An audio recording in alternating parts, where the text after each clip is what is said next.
Hi, I'm Rebekah Reysen and here with Jeremy Roberts, and we'd love to welcome you to another episode of the ChitChat.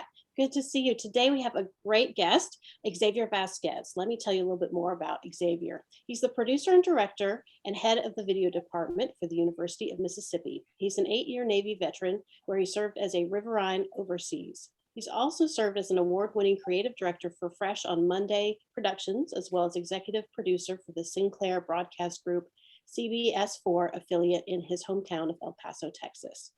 And just last weekend, while wrapping up a cross-country move, he completed his thesis for an MFA in playwriting and screenwriting from the New York Film Academy in Burbank, California. Very impressive. Well, welcome to the show and congratulations, Xavier. Thank you. It didn't happen last weekend. It actually happened in April when I got May, sorry. I got my degree in May, and I served as a Riverine. But beyond that, everything else was right. Oh, a Riverine. I totally butchered that. No worries, no worries. Sorry. But it's like Marine, but rivers.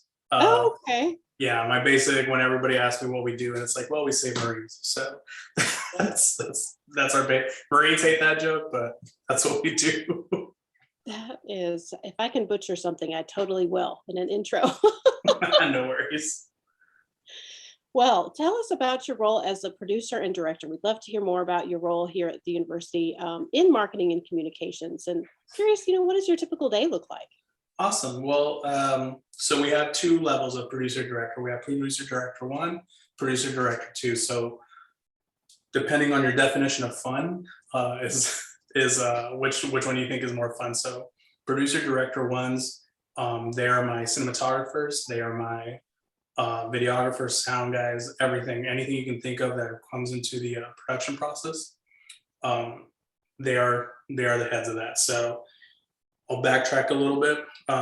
Whenever you're making a film, a commercial, documentary, anything like that, there's 3 phases: pre-production, production, and post-production. So my producer director 1s, my team handles production and post-production. So from filming, editing, gathering music, sound, interviews, all that fun stuff. Producer director 2 is the administrative side.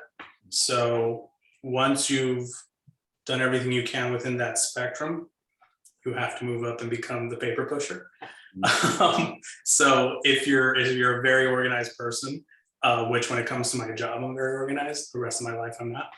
But if you're a very organized person and you like the paperwork, then that's when you handle the pre-production, the idea phases, meeting with clients, seeing what their needs are for video, commercial, film, and then manifesting it, sending those ideas to your team, and then building it all together, and then charging them, which is always the fun part when you send out an invoice on a job well done. So that sounds like a busy job for sure. Mm-hmm. It's not, it's never the same day twice. It depends on where you work. So at the university, we have our first quarter busy. Everybody's got budget. Everybody wants to throw money out. Last quarter, it's a little relaxed. That also, you go into the commercial space. It's a lot of hurry up and wait, term I learned in the military. So my job is to make sure my guys are always busy, but also make sure they're not always overwhelmed. So it's a very balancing act. Mm-hmm. So, and we have a lot of college students that watch this show, and of course faculty, staff as well. But we often like to hear about what our guests' college experience was like. So tell us more about your college experience, how you came into being a film producer, things like that. I think my college experience is the silent majority, where I didn't know what I wanted to do.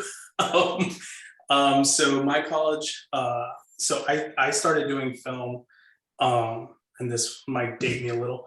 I started doing film when we were still doing things on tape. Mm-hmm. My first ever feature, you can call it that, was a stop motion animation that I did, I want to say in the 6th or 7th grade, 7th grade. And then from there, I just loved creating film and stories and stuff like that. So when I got to college, my university didn't offer major in it. And so I decided to go the closest route possible, which was marketing. Didn't take to it. For all your viewers out there, first semester, academic probation. I joined a fraternity and kind of got it that way more so than what I should have been doing on my studies.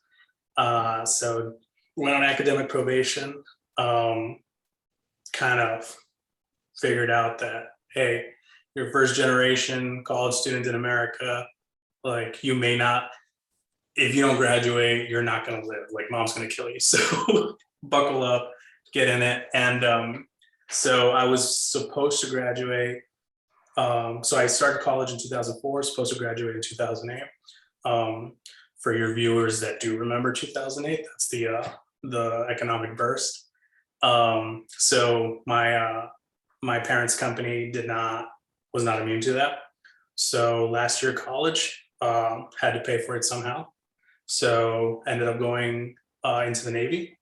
And on my contract, before I signed it, I said I need to have it in writing that I get to finish my last year. And so my recruiter, awesome guy, he managed it to where I joined, quote unquote, the reserves. Mm-hmm. So I got to go to training, got to go boot camp, all that fun stuff. When I came back, I got to finish my last my last year of college. And literally, I think maybe 2 weeks after my actual graduation day, I get a call from a Navy chief out in Central America who's like, hey, we need guys here in Central and South America to do some stuff that I'm not going to repeat on on a screen. And I was like, well, hell yeah, let's do it. He's like, yeah, we're out of El Salvador. And I said, I love El Salvador. I did not know where El Salvador was or what pertained there. And apparently it was MS-13 headquarters. So I was like, well, heck yeah, let's do this. So literally after my first time in college, go ship out, I did 3 tours back to back to back. And then I ended up doing something dumb as far as on a mountain bike and messing up my hip, and it didn't work out for me. So I couldn't. I wanted to go explosive ordnance disposal. Got hurt, couldn't go. So I also realized that somebody who's jumping off of cliffs and stairs on a mountain bike probably shouldn't be touching bombs. So that was kind of a wake-up call for me. But the good thing was when I realized I couldn't go do EOD, explosive ordnance disposal, my university had finally offered a production degree.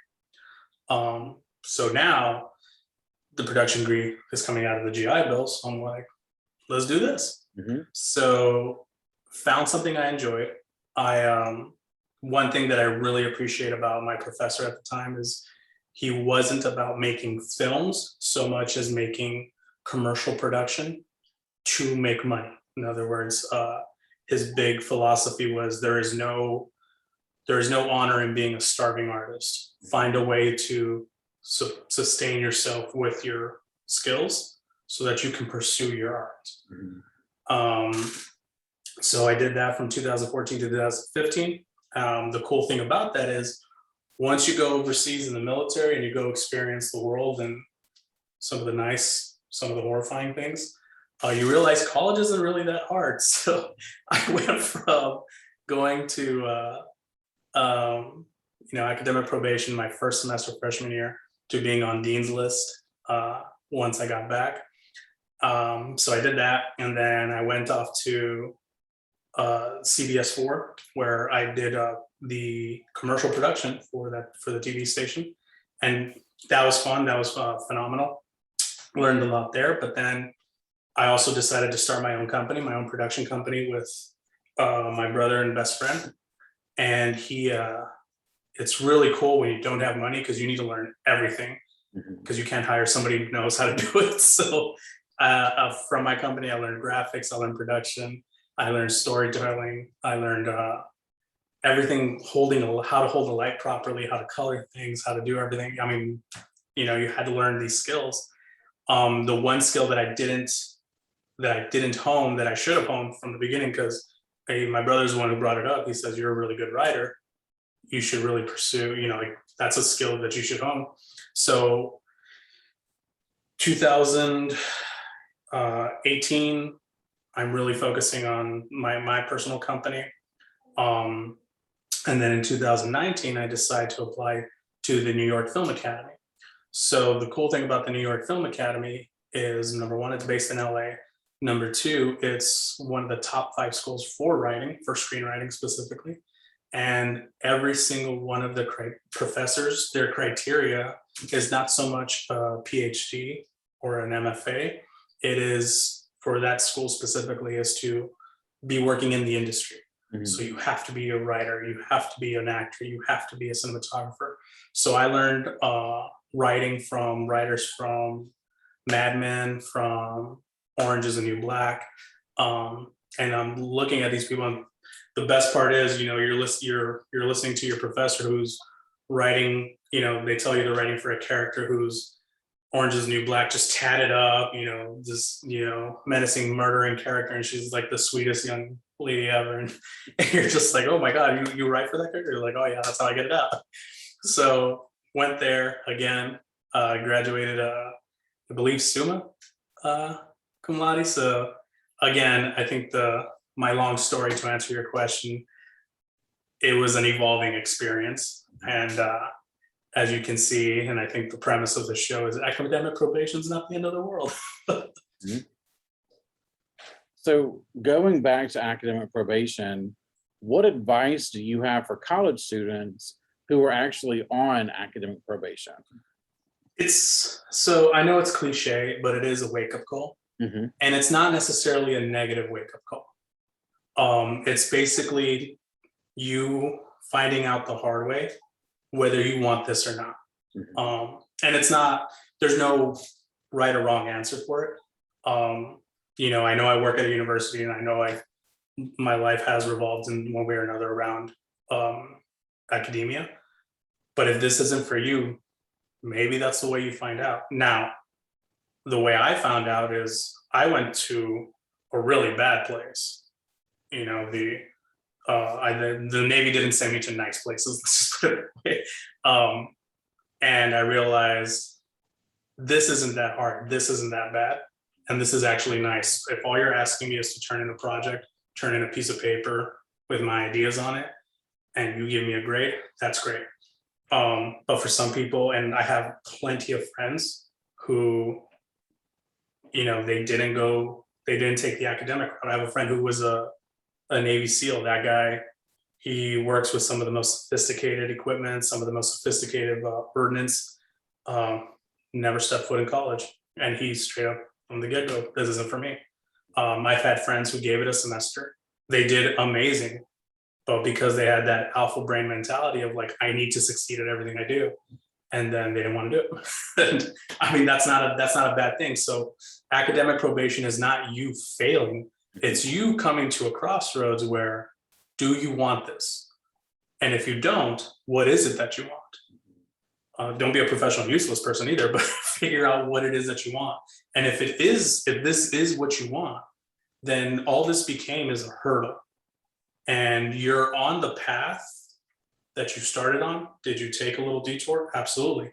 But can you continue on the path? Yeah, absolutely too. Okay.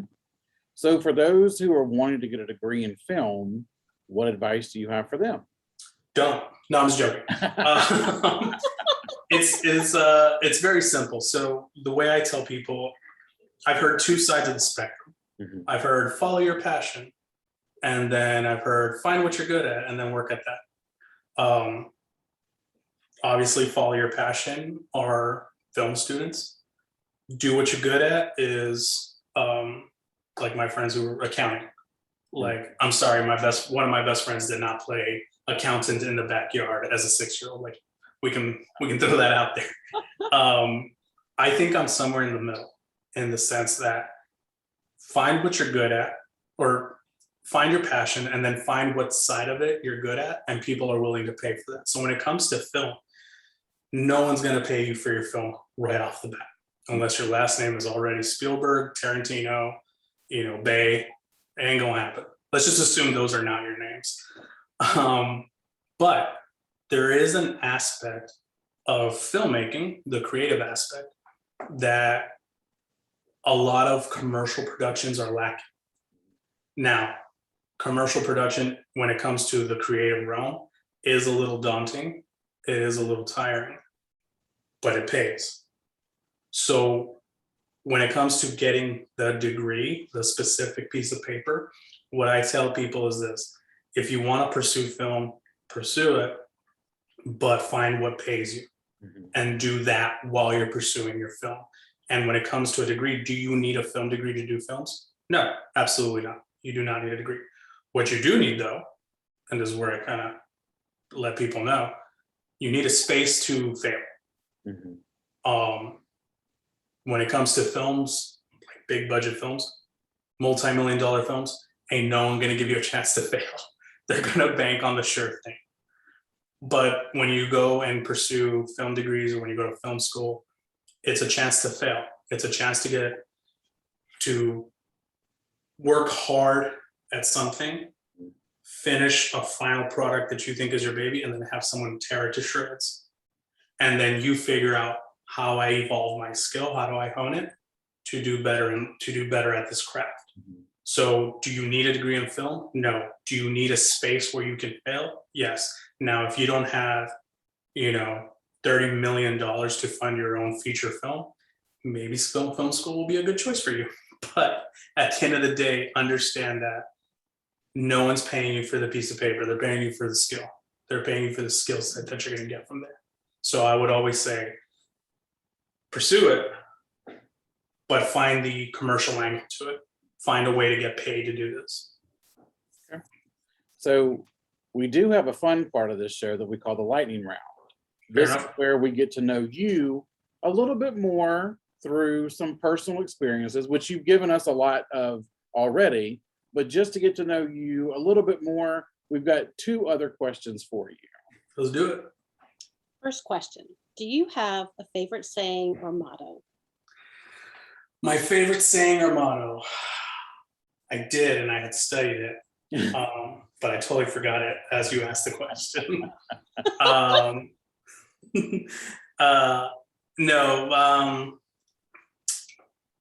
Man, I really had a good one for this one.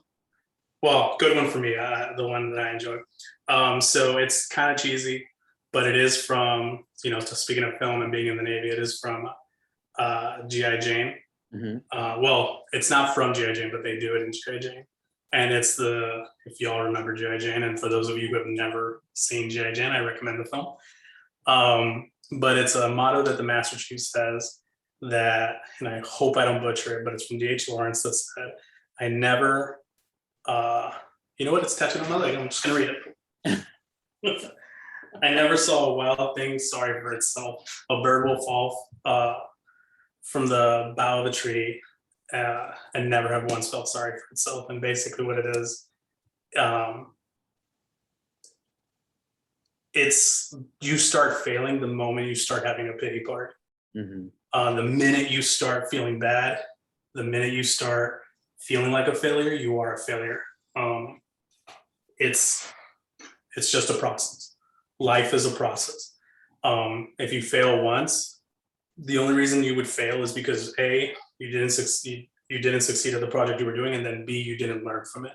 If you did one of those 2 things, succeed or learn from your mistake, then you can't really consider that a failure. And great advice. And did you have a teacher or mentor who made a significant impact on your life? I did. My and it's going to sound a little messed up why, but my biggest mentor and one of my greatest teachers was coach and sensei Sal Hernandez. So it was so funny the way I met him. I actually met him when I was little, and I competed against his students in karate. 20 years down the line, I'm actually training with him, and I'm learning from him, and I'm learning, studying MMA, which mixed martial arts take away all the philosophy and and what is essentially good about martial arts, and you just leave the grit and the science behind it.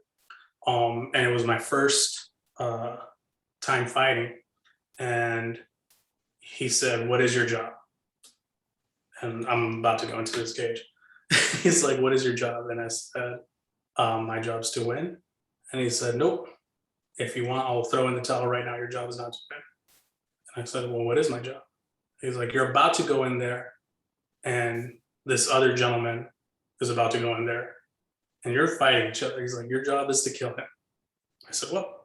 And he's like, "His job is to kill you. The ref's job is to make sure neither one of you succeed. If you go in there with the baseline thought of just winning, of just doing the bare minimum to get ahead," he's like, "you're gonna get eaten alive."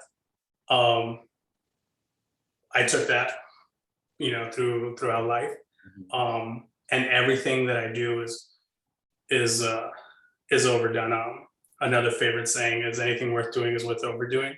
Moderation's for cowards," and it's true.